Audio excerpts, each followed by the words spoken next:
C'est une véritable plongée dans l'histoire de la libération de Binin. Pour le 80e anniversaire, la salle des fêtes du village a concentré énormément de pièces et de documents de cette époque.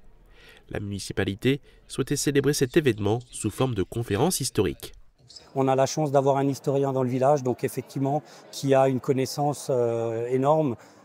Et c'est vrai qu'on s'est appuyé sur lui pour faire vraiment plutôt une conférence et d'essayer d'être en immersion dans l'événement. Une conférence animée par l'historien local Léon Meyer, qui a expliqué au public comment s'est déroulée la libération de Binin et des communes aux alentours. C'est une idée qui me trotte dans la tête depuis longtemps, puisque en 1994, on avait fêté le 50e anniversaire, c'était déjà moi qui l'avais animé. Donc, et heureusement, j'avais eu la bonne idée, j'allais dire, à l'époque, d'enregistrer tous les témoignages des gens qui avaient raconté un peu leur expérience personnelle.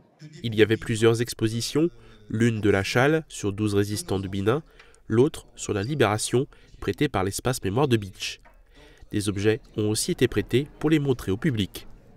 Parmi les personnes, des curieux, mais aussi des habitants du village, venus voir ce que leurs grands-parents ont vécu. Parce que ma famille est originaire de Binin et je voulais savoir comment ça s'est passé à l'époque pendant la libération.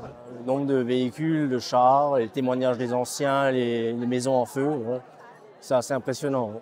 Parce que ça concerne Binin, pour voir un petit peu le déroulement du temps de la guerre, de ce que mes grands-parents ont vécu. Ça me tenait à cœur de venir ici, car ça raconte une part de notre histoire, en tout cas de nos ancêtres, et il ne faut pas l'oublier. Pour cet événement, la salle des fêtes a fait salle comble. Il a rassemblé près de 200 personnes.